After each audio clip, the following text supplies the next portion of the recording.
So after long time welcome back to my channel. तो भाई सीधा मुद्दे की बात करते हैं। क्या पेपर रिव्यू। पहले मैं बता देता हूँ, मैंने ग्रुप बन के 3 एग्ज़ाम्स दिए थे सी एंटर के, अकाउंट, लॉ और वही टैक्सेशन। पहले बात कर लेते हैं सबसे पहले तैयारी कैसी थी। तो भाई तैयारी लगभग तीनों में अच्छी खासी थी। अब अच्छी खासी in the sense top notch नहीं कह सकते, मतलब तीनों में मैंने 70-80% कर रखा था अच्छे से। बाय द वे स्टार्टिंग में दिक्कत हो गई थी अकाउंट की वजह से, मतलब वहाँ सोच रहा था एग्जाम्शन आ जाएगी, एग्जाम्शन नहीं आई। उसके बाद भाई सिलेबस मेरे को लगा दूसरी वाली अकाउंट मिक्स ही तो हो रही है, बस 50% हो जाएगा ज़्यादा से ज़्यादा। बट बाद में मैंने जब देखा लगभग 70 से 75% सिलेबस नया आ गया था, जो मैंने पढ़ा ही नहीं था अकाउंट में। उसे भी जैसे तैसे कोप अप कर लिया। तो तैयारी लगभग जैसा मैंने बताया तीनों में 70-80% थी। भाई अब बारी आती है अकाउंट के एग्ज़ाम से पहले के डेज़ की। उसमें प्रैक्टिकल चैप्टर तो सारे कर लिए और उन पर पकड़ भी बन गई थी, मतलब अच्छी खासी पकड़ बन गई थी उन पर। बाकी वो कुछ एएस है ना, वो लगभग 27 या 28 एएस, हाँ वही। वो भाई मेरे पे जितने बने मैंने उतने कर दिए, क्योंकि एंड टाइम पे सारे एएस नहीं हो पाए भाई। और उन्हें करना भी, अगर मैं सारे कर लेता तो फिर वो सब कुछ मिक्सअप हो जाता, वो हो भी नहीं पाता मेरे पे। बट स्टिल कर करा के भाई अकाउंट का एग्ज़ाम देने गए। अब पहला एग्ज़ाम था और पिछली बार मैं कुछ गलती कर चुका था एक क्वेश्चन पे ज़्यादा टाइम देने की, वो गलती मैंने अब की नहीं की। 3 क्वेश्चन थे बड़े बड़े, लेकिन सब में बड़ी दिक्कत भाई यही थी वहाँ उन 3 क्वेश्चनों में कि वो 3 क्वेश्चन इतने बड़े थे, अगर तीनों करने बैठोगे ना लगभग 1.5 से 2 घंटा चला जाएगा तुम्हारा एवरेज। किसी का ज़्यादा भी जा सकता है जिसका नहीं बना। तो भाई मैंने स्टार्टिंग करी रिकन्स्ट्रक्शन के क्वेश्चन से, वो हो गया। उसके बाद क्वेश्चन आता था अमलगमेशन का, अब वो भी मेरे को लगभग आता था, वो भी मैंने कर दिया। पहला पार्ट तो उसका हो गया। अब दूसरा पार्ट आता बैलेंस शीट का। भाई उसकी बैलेंस शीट मेरी मैच नहीं हुई, मतलब मैं वो रिजर्व का कुछ सीन होता ना उसमें, वो रिजर्व भूल गया मैं जो भी था, और वो मेरे पे बना भी नहीं। तो मैं बाकी के कॉलम करके उसकी बैलेंस शीट को फिर खाली छोड़ दी मैंने। अब खाली छोड़ने के बाद 2 क्वेश्चन लगभग हो चुके थे। मैं गया भाई पहले एमसीक्यू की ओर। अब एमसीक्यू में सब में पहले मैंने अटेम्प्ट किया बायबैक, और मैं तुम्हें सही बताऊँ बायबैक चैप्टर सब में तगड़ा चैप्टर था मेरा। छोटा सा ही है वो, बाकी हाँ ठीक ठाक बढ़िया कर रखा था मैंने। उसमें वो केस स्टडी थी टेस्ट वाली, वो 3 टेस्ट जिसमें होते हैं भाई, वो तीनों निकाल दिए। अब एक चीज़ बच गई, कुछ फंड था उसमें मेरे को ठीक से याद नहीं है, इक्विटी फंड कुछ करके निकालना था। अब भाई उसमें ना मैं कंफ्यूज हो रहा था, तो मैं उसे फिर एंट्री के थ्रू निकालने की कोशिश कर रहा था, मतलब कि माइंड में एंट्री लिख के माइंड में एंट्री करके उसका मेरे को आंसर पता चल जाए। तो भाई सब में पहले तो मैं एंट्री भूला पूरी तरीके से, मुझे एंट्री याद ही नहीं आई। उसके बाद मैंने फोकस किया पूरे 1.5 मिनट तक। पूरे 1.5 मिनट बाद भाई मेरे को याद आ गया, वो जो बैलेंस शीट छूटी थी ना भाई मेरी, वो बैलेंस शीट मैच नहीं हुई थी, मेरे को वो याद आ गई। तो उस चक्कर में मैं फिर मैंने क्वेश्चन पे फोकस लगाया। भाई सिर्फ 2 मिनट के अंदर अंदर मैं पूरा चैप्टर भूल गया। मैं कसम से मैं पेपर में बैठ के यूँ देख रहा क्वेश्चन को, मैं यार ये बायबैक था क्या, मैं पूरा बायबैक भूल गया भाई। फिर मैंने उस क्वेश्चन को स्किप ही कर दिया, मैं अभी छोड़ दे। फिर मैंने बाकी के क्वेश्चन अटैम्प्ट किए एमसीक्यू में। उसके बाद में मैं उस क्वेश्चन पे आया तो वो मेरे पे हो गया था, बाद में बन गया। उस टाइम पे नहीं बन रहा था प्रेशर के कारण लगभग। तो भाई जितने एमसीक्यू बने मैंने बना दिए। मेरे 8 से 10 एमसीक्यू बन गए थे, बाकी मैं तुक्के लगा के आ गया। तुक्के, हाँ भाई तुक्के, अब नहीं बन रहे तो क्या करूँ, तुक्के लगा दिए। फिर भाई मैं वापसी आया प्रैक्टिकल चैप्टर पे। एंड का मैंने छठा क्वेश्चन कर दिया। उसके बाद मैं सोच रहा था कंसोलिडेशन कर लूँगा, पर टाइम ही नहीं बचा। 25-20 मिनट बचे थे लगभग। तब यार मेरे दिमाग में आई 14 से भले 7, क्योंकि मेरे को वो नहीं आता था कॉन्ट्रैक्ट वाला, तो मैंने कैश फ्लो अटेम्प्ट कर दिया 7 मार्क्स का। बाकी अब बात करते हैं एएस की, जो बीच में एएस थे क्वेश्चंस। एएस यार मेरे को ढंग से नहीं आते थे, मतलब बन रहे थे लेकिन पूरी तरीके से नहीं बन रहे थे। अब आई डोंट नो वाई, मेरे पे जितने एएस हुए उतने मैं करके आ गया। अकाउंट में देखा जाए तो कंक्लूजन में मैंने 80 मार्क्स या 82-3 मार्क्स का करीब इतना अटेम्प्ट किया था। और उसमें से भाई जो मेरे को लग रहा है कि एक्सपेक्टेड मार्क्स जो होते हैं 50 के करीब लग रहा है कि 50 या 50+ आ जाएंगे, मतलब इतने बन जाएंगे अकाउंट में। तो बस अकाउंट का एग्ज़ाम हो गया। अब अकाउंट का एग्ज़ाम देने के बाद भाई घर पहुँचे। अब बारी आती है पेपर नंबर 2 की। देखो क्लियरली बोलूँ ना भाई, मैंने ज़्यादा चैप्टर नहीं करे। मतलब बंदा होता 16 चैप्टर हैं, 15 चैप्टर है किताब में, 12 13 14 चैप्टर करके जा रहा है। मैं कसम से 7 चैप्टर पढ़ के गया था, मजाक नहीं कर रहा। LLP, फैमा, GCA और बाकी कंपनीज अकाउंट में अकाउंट ऑफ कंपनी, एक वो है ऑडिटर वाला, और बाकी 2-3 चैप्टर होते हैं। मतलब 7-8 चैप्टर करके गया था। ऐसा नहीं है कि बाकी पढ़े ही नहीं थे, बाकी पढ़े थे पहले, पर उस 1.5 दिन में नहीं हो पाए मेरे पे। अब एक तो यार हो भी नहीं पाए, टाइम कम था, दूसरी बात मन नहीं कर रहा था। अब कुछ लोग बोलेंगे कमेंट में आके, भाई तो कोर्स को लेके सीरियस ही नहीं है। ठीक है भाई, तेरे को ऐसा लगता है तो, बट मैं सही बताऊँ उस टाइम पे मन नहीं कर रहा था। और शायद भाई ये चीज़ हो सकती है, अगर तुम एग्ज़ाम दोगे या देने वाले हो या तुमने दिए भी हो तो तुम्हें भी ऐसा लग रहा हो, फील हो रहा हो कि भाई बस ज़बरदस्ती करे जा रहा हूँ जितना हो रहा है, मतलब मन नहीं कर रहा चैप्टर पढ़ने में बिल्कुल भी। अब एग्ज़ाम वाला दिन आता है भाई, एंड में इंटरप्रिटेशन। अब वो पूरा रट्टा चैप्टर है, उससे कुछ याद आ गया अभी बताऊँगा मैं तुम्हें। पूरा रट्टा चैप्टर है भाई वो। मैंने उसे पहले तो पढ़ा था, पर मैं एंड टाइम पे मैं जानबूझ के पढ़ के भी नहीं गया कि भाई जो मेरे को अच्छे से याद है, मेरे को उसे पढ़ने में ही बहुत दिक्कत हो रही थी। ये रट्टे वाली चीज़ करूँगा तो मैं पागल हो जाऊँगा। भाई मैं पागल नहीं होना चाहता था, मैंने उसे छोड़ दिया और मैं निकल गया घर से। अब एक दोस्त है भाई जो मेरे साथ जाता है सेंटर, ठीक। मैं पहले तुम्हें एक बात बताऊँ, वो जो एग्ज़ाम पे वो बच्चे खड़े होते हैं ना एग्ज़ाम के सेंटर के बाहर, वो कॉपियाँ खोल के, उन्हें देख के भाई मेरे को अलग खुंदक चढ़ती है। और मैं लिटरली बता रहा हूँ, मैं कुछ नहीं लेके जाता एग्ज़ाम में, एक पेन, स्केल, कैलकुलेटर और वो पर्चा सा एडमिट कार्ड, उसके अलावा भाई मैं कुछ नहीं लेके जाता। तो उन्हें देख के तो खुंदक चढ़ती है। अब ये मेरे साथ वाले भाई साहब मेरे से क्या बोलते हैं, इंटरप्रिटेशन पढ़ के आया? मैं नहीं पढ़ेगा। मैं कब? अभी। मैं अभी कैसे? भाई बंदा किताब लेके खोल के पूरे रास्ते लगभग आधे घंटे 45 मिनट बगल में खोल के बोले जा रहा है, और खुद भी सुन रहा है, मतलब खुद भी पढ़ रहा है, मुझे भी पढ़ाया जा रहा है, ज़बरदस्ती सुनाया जा रहा है। अब मैं भी चल यार ठीक है, क्या पता कुछ हो जाए, पढ़ लिया। अभी ये मैं चीज़ तुम्हें किसी वजह से बता रहा हूँ। अब भाई एग्ज़ाम सेंटर में एंट्री लेने के बाद पेपर आता है हाथ में। भाई नॉर्मली बंदा क्या करता है, स्टार्टिंग से पहला पन्ना खोलेगा, ठीक। पेपर खोलता हूँ, अब पेपर खुलता है मेरा तीसरे पन्ने से या चौथे पन्ने से, और मेरी नज़र जाती है भाई छूटते ही लेफ्ट में बॉटम की साइड, और वहाँ पे मुझे दिखता है लिखा हुआ इंटरप्रिटेशन। अब भाई मैं खुश, अब मेरा दिल भी खुश। थोड़ी आगे पढ़ता हूँ मैं, भाई वहाँ वर्ड लिखा था एक्सप्लेन या जो भी है, उसके बाद जनरलिया। मैं जनरलिया, उसके बाद आता स्पेशली बस, स्पेशली बस, एंड में भाई डेरोगेंट लिखा था वो, मैंने उसे डिटर्जेंट पढ़ दिया।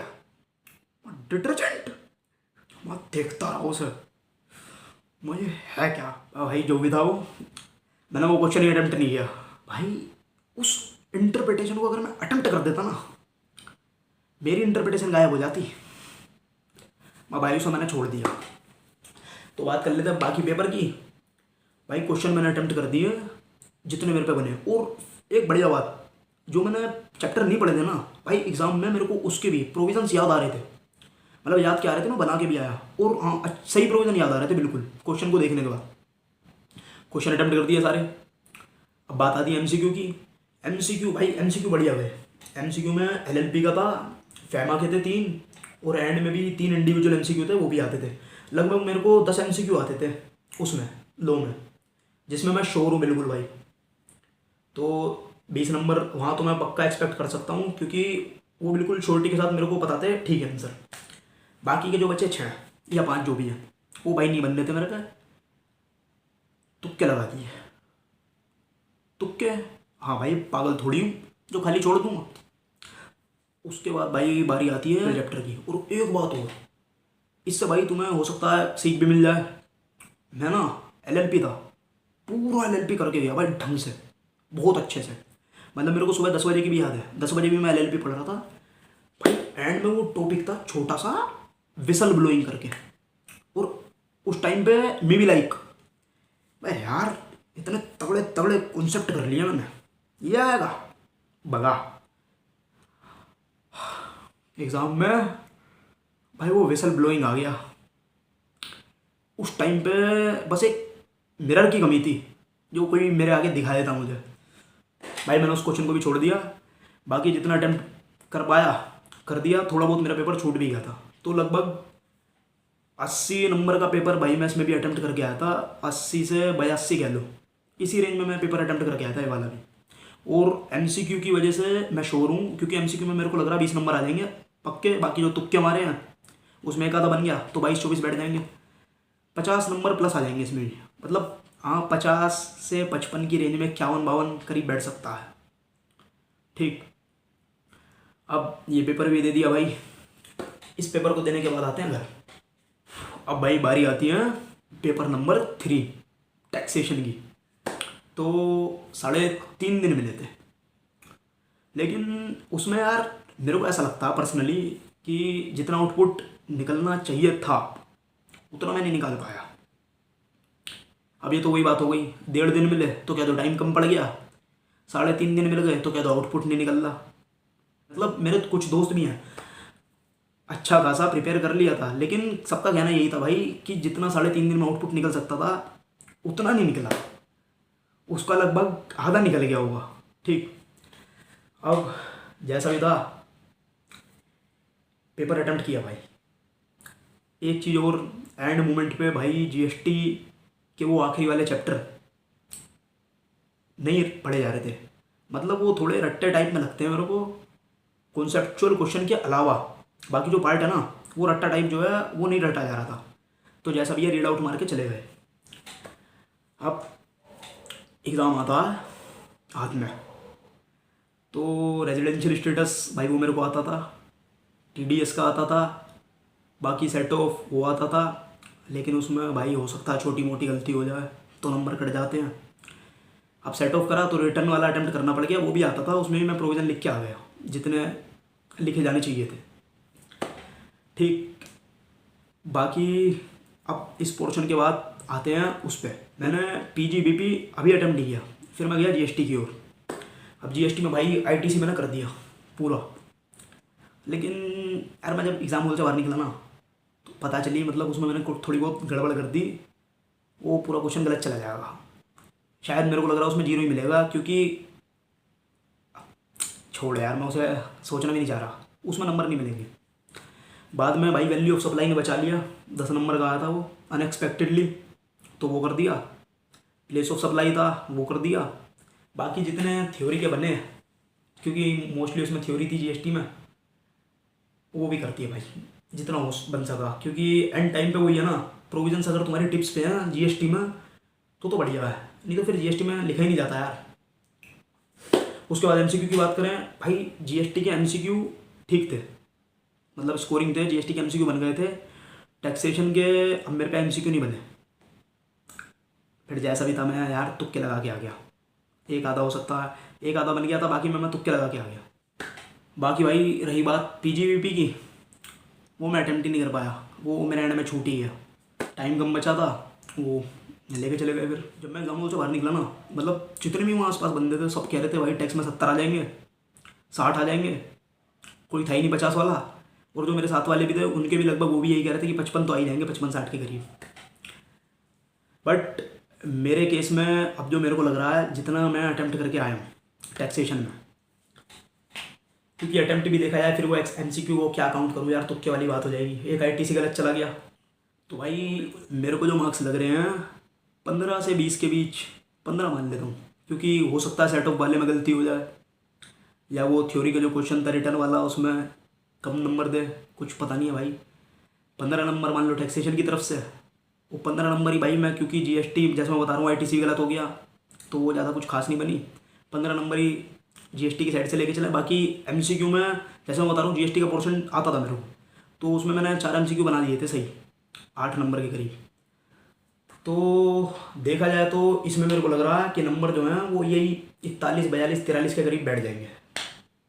तो भाई अगर ओवरऑल कंक्लूजन में देखा जाए तो अकाउंट में अगर भाई नंबर नहीं कटे छोटी मिस्टेक की वजह से तो 50 तक आ जाएंगे, ठीक, जो मैं एक्सपेक्ट करके चल रहा हूँ।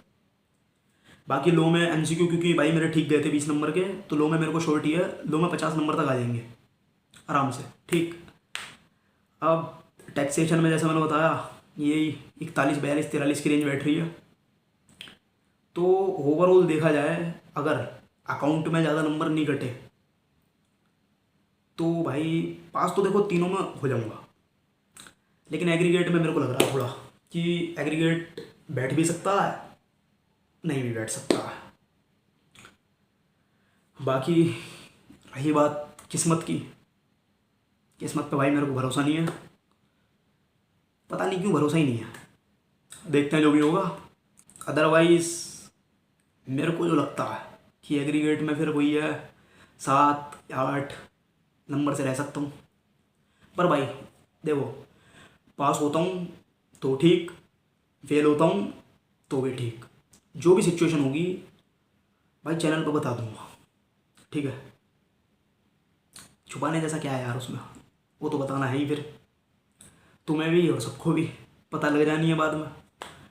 तो देखते हैं भाई क्या होता है, रिजल्ट फेवर में नहीं रहता है तो जैसा भी फिर आगे डिसीजन होगा वो तब की तब देखते हैं। लेकिन यहाँ इसी से रिलेटेड ना मैं एक चीज़ कहना चाहता हूँ कि अगर छोड़ने की बात आती है कोर्स को, भाई 3 चीज़ याद रखना बस। पहला कि तुमने अपना 100% दिया है, ठीक। दूसरा, तुम्हें सच में यही करना है जो तुम कर रहे हो। और तीसरा, अगर भाई तुम ये नहीं करते हो तो दूसरा तुम्हारे पास क्या ऑप्शन है। ये 3 चीज़ मिलाकर अगर तुम्हारा सीन बैठता है कोर्स को कंटिन्यू करने का, तो भाई चाहे तुम्हें कोई भी बोले, तीनों को देखने के बाद तुम्हारा जो सीन बैठता है वो कंटिन्यू करने का बैठता है तुम्हारी ओर से। तो तुम्हें कोई कुछ भी बोले कि छोड़ दे, मत छोड़ना भाई। और दूसरी बात, अगर इन तीनों को मिला के तुम्हें लगता है कि हाँ छोड़ देना चाहिए, तो भाई छोड़ देना चाहिए यार, घामाघा फिर घसीटने का भी कोई फ़ायदा नहीं है। तो दैट वाज द रिव्यू। बाकी मिलते हैं भाई